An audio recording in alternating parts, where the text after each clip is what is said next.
నీ పెయిన్స్, మోకాళ్ళ నొప్పులు ఈ రోజులలో చాలా కామన్ ప్రాబ్లం. అందుట్లో మహిళల్లో ఈ మోకాళ్ళ నొప్పులు మరీ ఎక్కువైపోయాయి. మరి దీనికి కారణం వాళ్ళ డే టు డే లైఫ్లో చేసేటువంటి చిన్న చిన్న పొరపాట్లేనా? ప్రసవం తర్వాత బరువు పెరగటం సర్వసాధారణం. కానీ ఈ బరువే మోకాళ్ళ గుజ్జు అరుగుదలకి దారితీస్తుందని మీకు తెలుసా? థైరాయిడ్, రక్తపోటు ఇలాంటి దీర్ఘకాలపు సమస్యలు మోకాళ్ళ నొప్పుల్ని పెంచుతూ ఉంటాయి. అయితే ఈ వ్యాధుని నియంత్రించుకోవడం ద్వారా రిలీఫ్ పొందలేరా? ఇంటి పనులు చేయటం నిజానికి గొప్ప విషయం. కానీ అదే పని మోకాళ్ళపైన అధిక ఒత్తిడిని కలిగించి సమస్యలకు కారణమవుతుందని ఎప్పుడైనా ఆలోచించారా? మరి దీనికి పరిష్కారం ఏమిటి? ట్రీట్మెంట్లో శస్త్రచికిత్స అంటే సర్జరీ లేకుండానే మోకాళ్ళ నొప్పులను తగ్గించుకోవచ్చు. అయితే సరైనటువంటి ట్రీట్మెంట్ విధానాన్ని ఎంచుకోవడం ఎలా?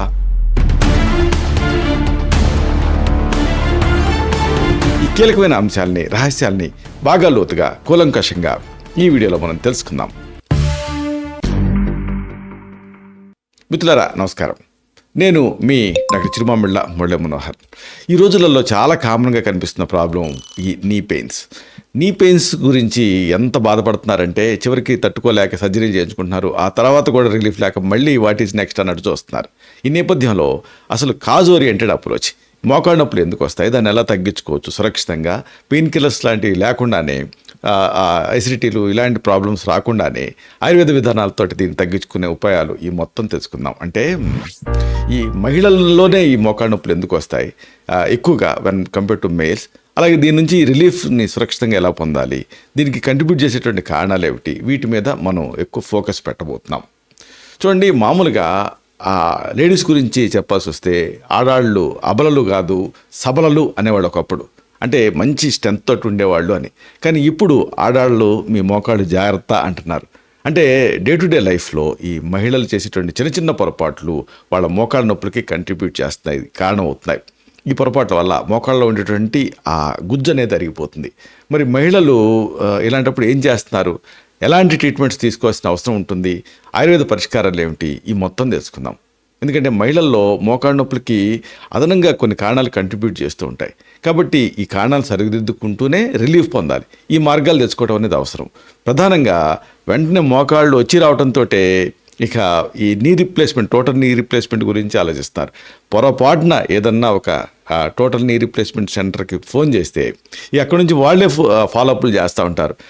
మీరు వస్తున్నారు కదా, రండి, మీకు ప్యాకేజ్ ఉంది, మంచి ప్యాకేజ్ ఉంది, 2 మోకాళ్ళకి కలిపి అని. ఇలాగా అంటే ఆ టోటల్ నీ రీప్లేస్మెంట్ గురించి అదేదో అన్నిటికీ అదే పరిష్కారం అన్నట్టుగా ఆలోచిస్తున్నారు. కానీ అది కాకుండా, ఎందుకంటే ఆ టోటల్ నీ రీప్లేస్మెంట్ చేయించుకున్న తర్వాత కూడా అనేక సమస్యలతో బాధపడుతున్నారు. కాబట్టి ఆ పరిష్కారాలు కనుక పొందాలనుకుంటే కాజ్ని కరెక్ట్ చేసుకోవాలి. గృహ చికిత్సలు, అలాగే మూలిక ప్రయోగాలు, అలాగే శాస్త్రీయ ఆయుర్వేద ఔషధాలు ఇవన్నీ కూడా మీకు సహాయపడతాయి. ఆరోగ్యంని కాపాడుకోవటం కోసం జీవన శైలిని రెక్టిఫై చేసుకోవటం, ఫైన్ ట్యూన్ చేసుకోవటం అనేది అవసరం. ఇది కూడా మనం తెలుసుకుందాం. అంటే ఈ ముఖ్యమైన శాస్త్రీయ విషయాలన్నింటినీ కూడా తేలికపాటి భాషలో మనం చెప్పుకుందాం. ప్రధానంగా మోకాళ్ళ నొప్పులకి కారణాలు ఏమిటి అనేది తెలుసుకోవాలి. మోకాళ్ళ నొప్పులు చూడండి, మన అంగప్రత్యంగాలన్నింటిలోకి పెద్ద జాయింట్ మోకాలు కదా, దానిపైన సహజంగానే ఒత్తిడి ఎక్కువ పడుతుంది.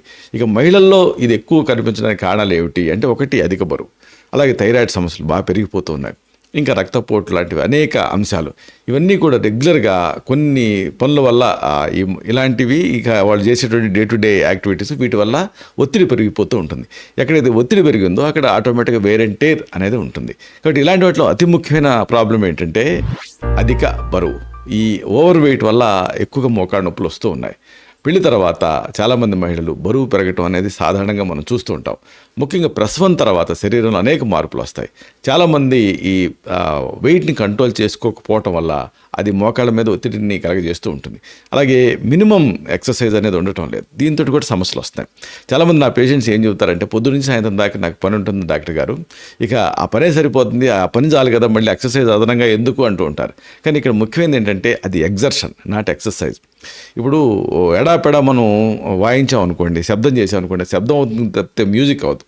కానీ మ్యూజిక్ ఏమిటి, అదే శబ్దం, కానీ ఒక లయ ఉంటుంది, ఆ రిథం ఉంటుంది. ఎక్సర్సైజ్లో రిథం అనేది ఉంటుంది. ఎగ్జర్షన్లోనేమో ఆందోళన, ఒత్తిడి ఇవన్నీ కూడా ఉంటాయి. ఇది ఇంటర్న్ మళ్ళీ ఆ మోకాళ్ళ అరుగుదలకి కంట్రిబ్యూట్ చేస్తూ ఉంటుంది, అలాగే బరువు పెరగడానికి కూడా కంట్రిబ్యూట్ చేస్తూ ఉంటుంది. కాబట్టి ఎక్సర్సైజ్ చేయడం అనేది ముఖ్యం. అలాగే అతి ముఖ్యమైన మరొక 2 ప్రధానమైన కారణాలు ఏంటంటే థైరాయిడ్ సమస్యలు, అలాగే రక్తపోటు. థైరాయిడ్ ఉన్నప్పుడు ఎంత నోరు కట్టేసుకున్నా సరే వెయిట్ పెరిగిపోతూ ఉంటారు. కాబట్టి థైరాయిడ్ మేనేజ్మెంట్ అనేది చాలా అవసరం. అంటే ఇలాంటి మెటబాలిక్ డిజార్డర్స్, అలాగే ఈ హార్మోనల్ డిజార్డర్స్ని కరెక్ట్ చేసుకోవడం అనేది చాలా అవసరం. థైరాయిడ్ సమస్యలు, రక్తపోటు సమస్యలు మహిళల్లో సర్వసాధారణంగా కనిపిస్తున్నాయి. ఈ థైరాయిడ్ సమస్య బరువుని పెరగడానికి కారణం అవుతూ ఉంటుంది. అలాగే రక్తపోటుకు వాడే మందులు కూడా ఈ బరువుని పెంచుతూ ఉంటాయి. కొన్ని వాటర్ రిటెన్షన్ లాంటివి జరుగుతూ ఉంటాయి కొన్ని రకాల రక్తపోటు మందులకి. దీంతో అది మోకాళ్ళ పైన ఒత్తిడిని కలగజేస్తూ ఉంటుంది. ఇక కొన్ని మెడికల్ కండిషన్స్ కూడా, ఉదాహరణకు ఆస్టియో ఆర్థరైటిస్ అంటే మోకాళ్ళు జాయింట్లు అనేవి అరిగిపోవటం, అలాగే రుమటైడ్ ఆర్థరైటిస్, ఇన్ఫ్లమేటరీ ఆర్థరైటిస్ అంట దీన్ని. ఇలాగా ఈ వాపు, ఇన్ఫ్లమేషన్ ఉన్నప్పుడు కూడా నడవలేకపోవటం వల్ల ఇంకా బరువు పెరిగిపోతూ ఉంటారు. ఇలాంటి మెడికల్ కండిషన్స్ కూడా కంట్రిబ్యూట్ చేస్తూ ఉంటాయి. మెయిన్గా 45 ఏళ్ళ తర్వాత ఈ కీళ్ళ కదలికలు అనేది మందగించడం అనేది మనం గమనిస్తూ ఉంటాం. ఆస్టియో ఆర్థరైటిస్ కానీ, రుమటైడ్ ఆర్థరైటిస్ కానీ, ఇంకా ఇలాంటి అనేక రకాల ఆటోఇమ్యూన్ కండిషన్స్ కానీ, ఉదాహరణకు సోరియాటిక్ ఆర్థరైటిస్, ఇలాంటివన్నీ కూడా కీళ్ళలో కదలికను తగ్గించేస్తాయి. దీంతో ఇక నడవలేరు, అలాగే బీసుకుపోతూ ఉంటాయి కీళ్ళు, అక్కడ నుంచి అవి ఇంకా పట్టుకుపోతూ ఉంటాయి. అలాగే అతి ముఖ్యమైనది మనం చెప్పుకున్నట్టుగా ఈ ఇంటి పనులు అనేది if you feed rat will get rat as printout అంటారు. ఇంటి పనులు అపసవ్యంగా చేయడం ఒక ప్రధానమైన కారణం. చాలామంది ఇంటి పనుల్లో భాగంగా వంటగదిలో ఎక్కువసేపు నిలబడుతూ ఉంటారు, అలాగే నేల మీద కూర్చొని వంట పాత్రలు కడగటం చేస్తూ ఉంటారు, బట్టలు ఉతుకుతూ ఉంటారు. అలాగే కొంతమంది అయితే ఈ మధ్య చూస్తున్నాం, ముఖ్యంగా ఒక 50 years 40 years మధ్యలో కత్తిపీటతోటి నేల మీద కూర్చొని కూరగాయలు దొరుకుతూ ఉంటారు. అంటే వాళ్ళకి ఆ చాకులు ఉపయోగించడంతా ఒక పెద్ద రాకెట్ సైన్స్ లాగా అనిపిస్తూ ఉంటుంది. కత్తిపీటే అలవాటు అవుతారు. కత్తిపీటతోటి కొయ్యాలంటే ఏం చేయాలి? ఒక కాలు తన్ని పట్టాలి, ఇంకొక చేతులతోటి కొయ్యాలి. ఇలాగ కత్తిపీటను వాడటం, నేల మీద కూర్చోవటం, ఇలాగా డే టు డే పనులన్నీ కూడా ఇలాంటివి చేస్తుంటారు. కాబట్టి ప్రెషర్ పడుతూ ఉంటుంది. ఈ పనుల వల్ల మోకాళ్ళ పైన అధిక ఒత్తిడి పడుతుంది. ఇది ఆ వేర్ అండ్ టైర్కి దారితీస్తూ ఉంటుంది. ఇది ఇంటర్న్ మోకాళ్ళ అరుగుదలకి, లేకపోతే నొప్పికి, ఇలాంటి వాటికి కంట్రిబ్యూట్ చేస్తూ ఉంటుంది. ఇవన్నీ ఒక ఎత్తు అయితే అతి ముఖ్యమైన కారణం ఉంది. మానసిక ఒత్తిడి, అలాగే నిద్రలేమి, ఇవి కూడా కంట్రిబ్యూట్ చేస్తూ ఉంటాయి. మానసిక ఒత్తిడి, నిద్రలేమి మోకాళ్ళను పెంచుతుంది. ఎందుకంటే నిద్ర సరిగ్గా లేదనుకోండి, అప్పుడు రెస్ట్ అనేది ఉండదు. రెస్ట్ లేకపోతే స్నాయువులు అవన్నీ ఒత్తుకుపోతూ ఉంటాయి, అంటే ఒళ్ళు నొప్పులు అనేవి ఎక్కువైపోతాయి. ఈ కారణాలన్నీ కూడా మళ్ళీ ఇంటర్న్ మోకాళ్ళ నొప్పులకి దారితీస్తూ ఉంటాయి. మరి ఏం చేయాలి? దీనికి సాధారణమైన కొన్ని అద్భుతమైన గృహ చికిత్సలు ఉన్నాయి. వీటిని వరుసగా తెలుసుకుందాం. మోకాళ్ళ నొప్పుల నుంచి రిలీఫ్ పొందాలంటే ఇలా ఇంట్లో మీరు ఈ మెడిసిన్స్ తయారు చేసుకుని వాడుకోవచ్చు గృహ చికిత్సల్ని. ఇలాంటి వాటిలో ఒక మంచి కాంబినేషన్ ఏమిటంటే ఆవాలు, అలాగే కర్పూరం. రుమటైడ్ ఆర్థరైటిస్ వల్ల కానీ, గౌట్ వల్ల కానీ, ఇలాంటి సమస్యల వల్ల, ఏదైనా మరొక కారణం ఆస్టియో ఆర్థరైటిస్ లాంటి వాటి వల్ల జాయింట్లలో, ముఖ్యంగా మోకాళ్ళలో వాపు, నొప్పి, బిగదీసుకుపోవటం, ఇలాంటి సమస్యలు ఇబ్బంది పెడుతూ ఉంటాయి. అలాగే అధిక రక్తపోటు, అలాగే కొలెస్ట్రాల్ పెరగటం, రక్త ప్రవాహం అడ్డుకుపోవటం, ఇలాంటి వాటి వల్ల మళ్ళీ బ్లడ్ ఫ్లో తగ్గిపోయి అక్కడ రిపేర్ అనేది కష్టమైపోతుంది. ఇలాంటి అన్ని సందర్భాల్లో కూడా రక్త ప్రసరణ పెంచాలి, అలాగే స్టిఫ్నెస్ అంటే బిగదీసిపోవటం అనేది తగ్గించాలి. దీనికి ఈ ఆవాలు అనేది ఉపయోగపడతాయి. 1 టేబుల్ స్పూన్ ఆవాలు తాలూకు ముద్దకి 1 టీ స్పూన్ కర్పూరం పొడిని కలపండి. ఈ కర్పూరం 3 రకాలుగా దొరుకుతుంది. హారతి కర్పూరం, ముద్ద కర్పూరం, అలాగే పచ్చ కర్పూరం అని. ఇక్కడ మీరు ఎక్స్టర్నల్గా వాడుతున్నారు కాబట్టి హారతి కర్పూరం అయినా, ముద్ద కర్పూరం అయినా వాడచ్చు. ఇలా రెండింటిని కలిపి మర్దన చేసుకుంటే మంచి రిలీఫ్ వస్తుంది. ఇంకొకటి నల్ల నువ్వులు, వెల్లుల్లి, ఈ కాంబినేషన్ కూడా లసును ప్రభంజనానాం శ్రేష్టం అంటారు ఆయుర్వేదంలో వెల్లుల్లి గురించి. 1 పిడికెడు నల్ల నువ్వులు, అలాగే 5 నుంచి 10 వెల్లుల్లి రెబ్బలు కలిపి 4 రోజుల పాటు ఉదయం సాయంత్రం కూడా తీసుకుంటూ ఉంటే ఇంటర్నల్గా ఈ నొప్పులు తగ్గుతాయి. ఆహారంలో కందిచారు, ఉలవచారు, కొర్ర అన్నం ఇలాంటివి తీసుకోవటం కూడా మేలు చేస్తుంది. నల్ల నువ్వుల్లో కాల్షియం ఉంటుంది, అలాగే ఇది ఎముకలకి బలాన్ని ఇస్తుంది. వెల్లుల్లిలో ఎల్లిసిన్ అనే సమ్మేళనం ఉంటుంది, యాంటీ ఇన్ఫ్లమేటరీ గుణాలు కలిగి ఉంటుంది. ఇది నొప్పిని, వాపుని తగ్గిస్తాయి. ఇంకొక మంచి కాంబినేషను ఆవాలు, వెల్లుల్లి, గసగసాలు, కర్పూరం, అలాగే పెరుగు. ఇవన్నీ కూడా మీకు యూస్ఫుల్గా ఉంటాయి. ఆవాలు, వెల్లుల్లి, గసగసాలు, కర్పూరం, పెరుగుతో కలిపి నూరి మోకాళ్ళకు పట్టీలాగా వేసుకోవాలి. దీంతో ఆ నొప్పి తగ్గుతుంది. ఎందుకంటే ఆవాలలో ఈ కొన్ని ప్రత్యేక తత్వాలు ఉంటాయి. ఇవి యాంటీ ఇన్ఫ్లమేటరీ ప్రభావాన్ని చూపిస్తాయి. కర్పూరం మీకు తెలిసిందే నొప్పిని తగ్గించే గుణాలు కలిగి ఉంటుంది. పెరుగు చల్లదనాన్ని అందిస్తుంది, వాపును తగ్గిస్తుంది.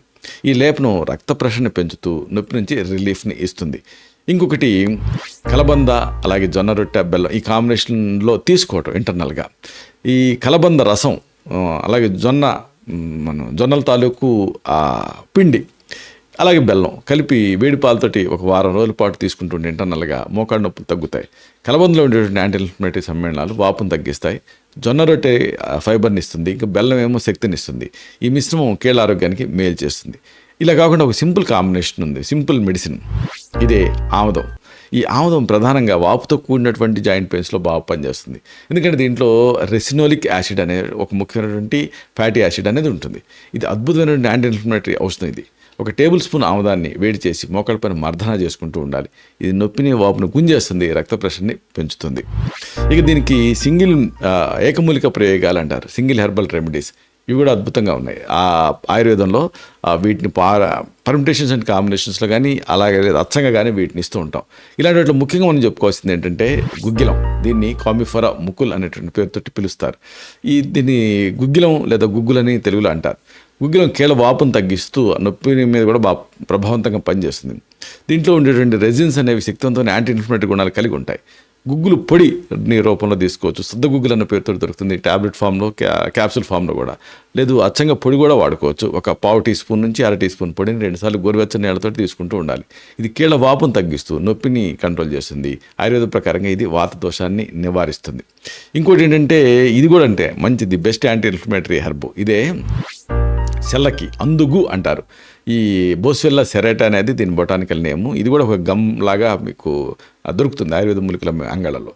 దీన్ని తెలుగులో ఇది కూడా అంతే, సెల్లకి గుగ్గులు, సెలాయి గుగ్గులు అంటారు. ఈ సెల్లకి కీళ్ళ వాపుని నొప్పిని తగ్గించడానికి సహాయపడుతుంది. దీంట్లో ఉండేటువంటి బోస్వెలిక్ యాసిడ్స్ అనేవి యాంటీ ఇన్ఫ్లమేటరీ గుణాలు కలిగి ఉంటాయి. సెల్లకి సారంని దీన్ని మాతల రూపంలో, ట్యాబ్లెట్స్ రూపంలో మీకు దొరుకుతున్నాయి మార్కెట్లో. రోజుకి 2 సార్లు తీసుకుంటూ ఉండాలి. ఇది కీళ్ళ ఆరోగ్యానికి చాలా మంచిది. ఆ మాటకు వస్తే సి-రియాక్టివ్ ప్రోటీన్ లాంటివి పెరిగిన అన్ని సందర్భాల్లోనూ ఇది యూస్ఫుల్గా ఉంటుంది. ఇంకోటి ఏంటంటే డ్రగ్ ఆఫ్ చాయిస్ రాస్నా.